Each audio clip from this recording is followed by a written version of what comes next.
I'd like to do some examples of factorising expressions in this video.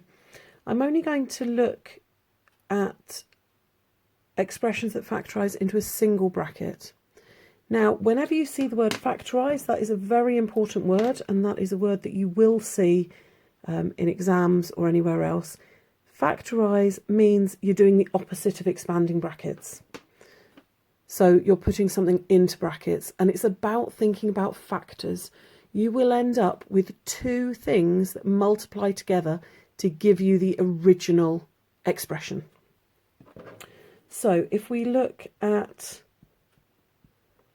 some simple ones to start off with. So say I had 4x minus 6. Now the way that I factorise this is I look at both terms within that expression, the 4x and the minus 6, and I think to myself, what are the factors of 4x? What are the factors of 6? Do they share any factors? Now if you look at that, we've got an x in one term and no x in the other term, so we don't need to worry about that at the moment. So we only need to look at the numbers. 4 and 6, I think you'll both agree, are in the 2 times table. So we've got 2x minus 3.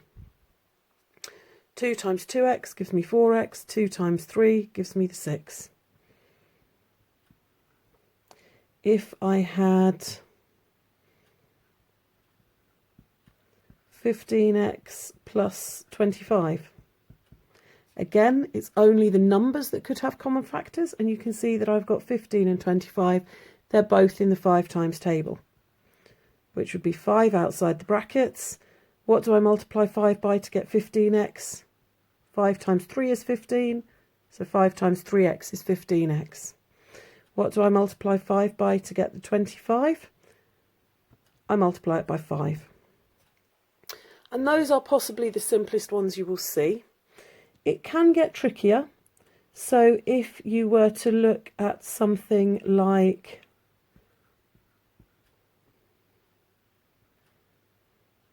(60x minus 24). Now when you look at that, you might look at it and say straight away, I know 6 goes into that. So 6, what do we multiply 6 by to get 60x? 6 times 10 gives me 60, so 6 times 10x would give me 60x. Minus, and then it's 6 times 4 gives me 24.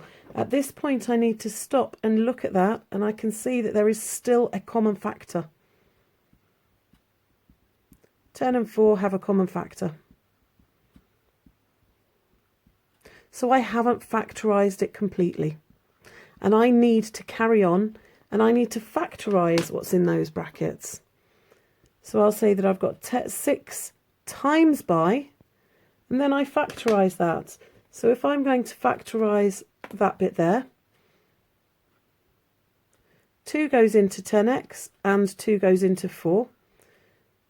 And that's going to be 2 times 5 is 10, so 2 times 5x gives me 10x, minus 2 times 2 is 4.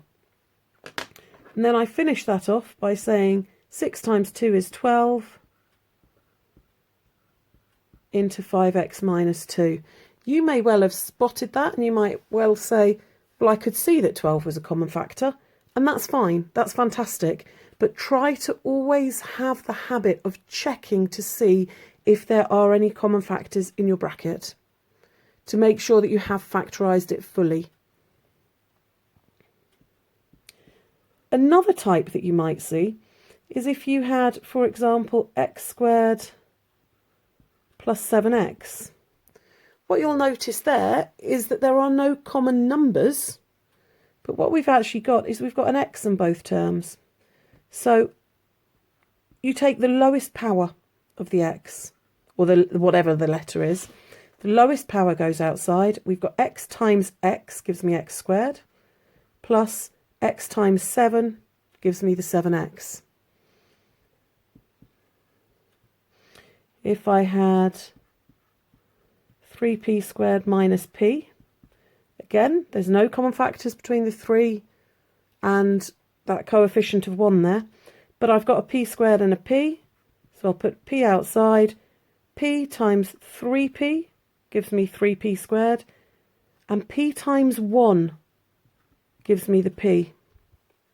Okay, it's really important that you remember that you can put that 1 in there in order for it to multiply to give you the p there. If I had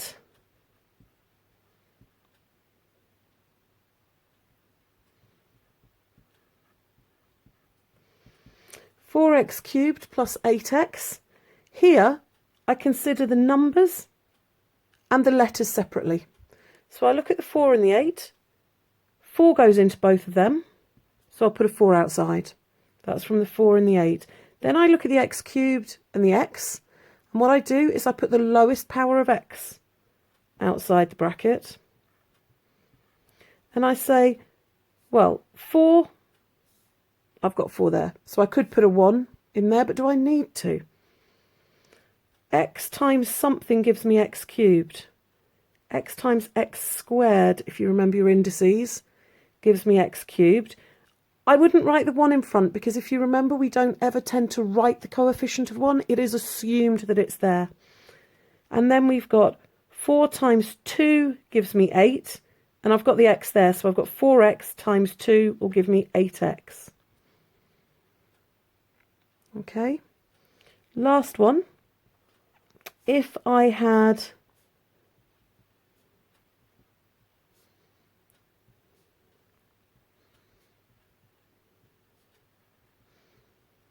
6p squared plus 9p squared q cubed. This is quite a tricky one. We've got to look and see if we've got common factors to 3 parts of this. The coefficients, the numbers, 6 and the 9, the p and the p squared, and the q squared and the q cubed. Okay, so we'll start off with the 6 and the 9. And we've got 3 goes into 6 and into 9. P and p squared, we put the lowest power down. Q squared and q cubed, again, we put the lowest power down. And then we'll say 3 times 2 gives me 6. 3p, I just want p there. I've got q squared, I want q squared, so it's just going to stay being 2 there. Plus 3 times 3 gives me 9. I want p squared, so I'm going to have a p there because p times p gives me p squared. And I want q cubed, I've got q squared, so I'm going to put a q there. Remember that you are always looking for the highest common factor. Okay, so we always factorize out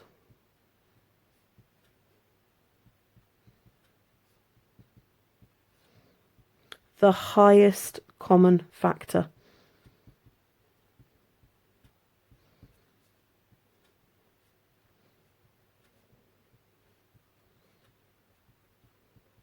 And check when you first factorize it to see if you have any other common factors that you need to take out.